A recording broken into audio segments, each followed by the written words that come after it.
Original.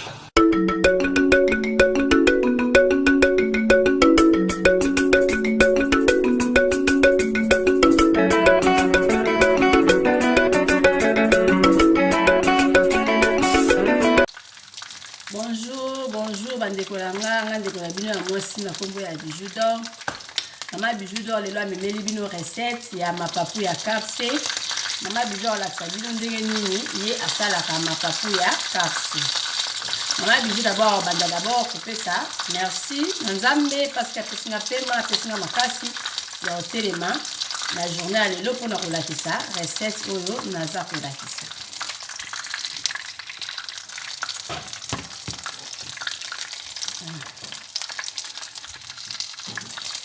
Mama Bijou azui mapapu nanga mapapu ezaki mapapu normal mobimba nazui mapapu na diviser yango par 2 nazui mapapu nanga na diviser yango par 2 nazui na saisonner yango normal ka ndenge ba saisonner mapapu.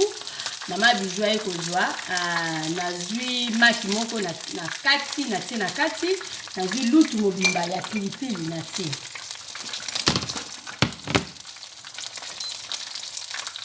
Pona kobandela Mama Bijou nazui mapapu nanga na sukoli na saisonner mapapu nanga bien na tiango na sani nazui maki moko na pasoli na tie wana na kati nazui lutu mobimba ya pilipili na tie na mélanger yango nazui poudre nanga oyo batekaka eloko oyo na ba magasin nyonso to ezali na Kaufland ezali na Lidl ezali na Netto ezali na Norma ba magasin nyonso to omona poussière oyo to salela yango mapapu ya kapse comme pour osala spireng. Mama Bijou atie na tie poudre nanga yango na sani nazui mapapu nanga na glisse ye awa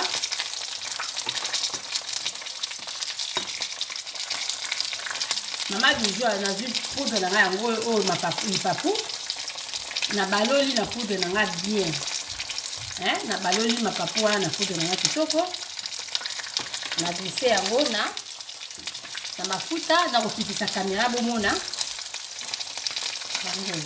donc mapapu ya kapse eza facile ya osala comme pour kosala on piquant na nga na tie mwa pilipili moke mpona esala kaka bien na monoko.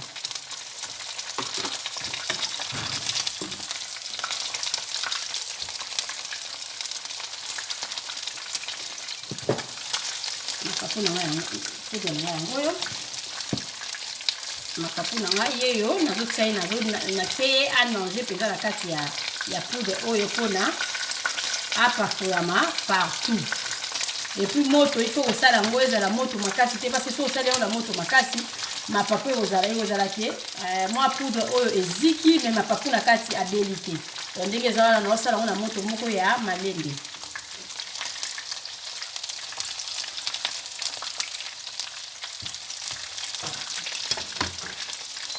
Donc Mama Bijou alingi bino mingi recette nanga lelo ezaki kaka mapapu ya kapse.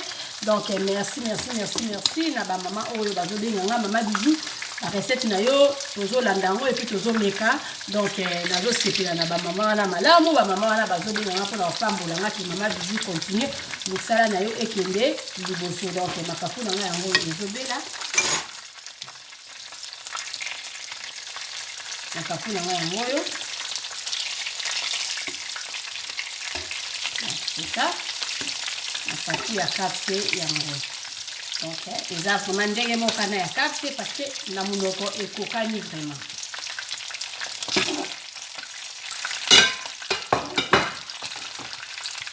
Donc Mama Bijou nazui mapapu na mélanger yango na poudre oyo esika moko na tie mapapu nanga na mélange yango na poudre oyo na tie. En tout cas merci na ba mama nyonso oyo bazolanda nga oyo bazobenga ngai en tout cas Margot la belle Margot na fraîche quoi vraiment Nzambe apambola yo na ndenge olobaki ke Mama Bijou recette moko salaki nga pe nalandaki toliaki na bana en tout cas bala basepelaki vraiment merci na ba mama na nga nyonso tout ba mama ya bolingo merci na ba copine na nga na ba ma copine chérie Maggie na Belgique Mama Jolie bijou na Congo. Et puis bon, maman na ngana surtout ya bolingo la pesi bino babote. Merci na bato surtout bazo s'abonner ou ba s'abonner. Merci na bato surtout bazo ko aimer bazo aimer ba vidéo na nga. Merci na bato surtout bazo tia ba commentaire net moi ça ya désiré na Suisse Rita. Merci na ya na moi motema ya Derrick dans yo penza donc ya penza donc ya motema kitoko quoi na nyongo zo soutenir leki na yo.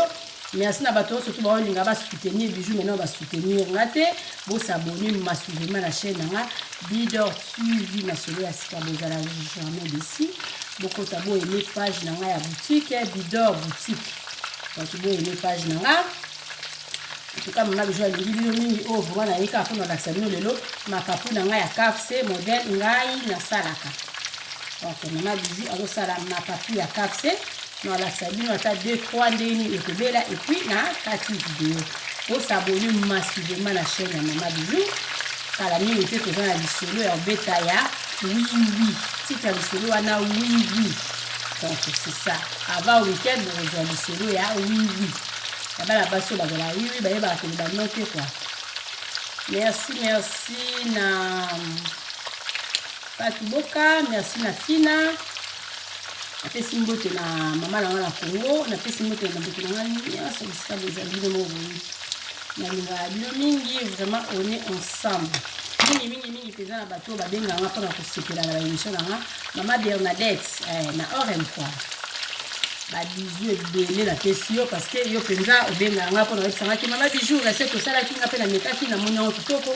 En tout cas mapapu na nga ya KFC ya mwana eza ko bela.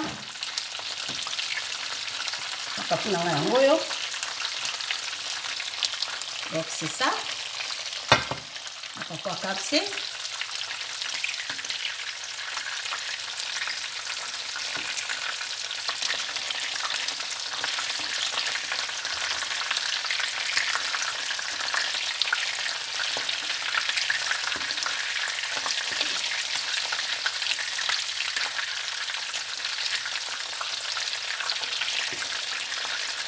Na tie moto mkie, na tie moto malembe parce que nazo banga so na tie moto makasi makapu ekobela ekozala na makila na kati.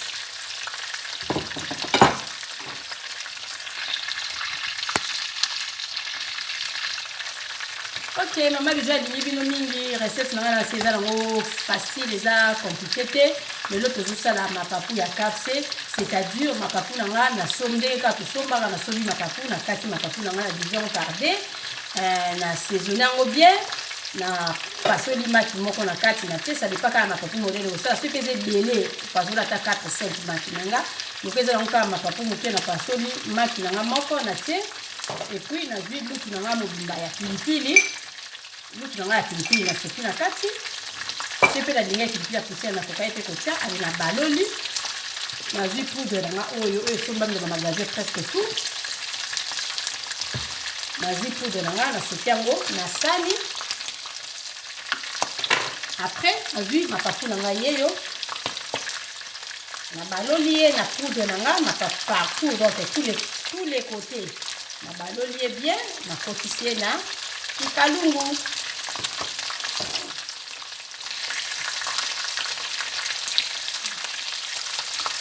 Donc nalingi bino mingi bo makete ko s'abonner na chaîne na nga Bidor suivi masolo ya sika bozala jamais d'ici mapapu na nga yango ezobela vraiment kitoko ezobela bien donc mapapu ya KFC donc bientôt tozozwa lisolo moko ya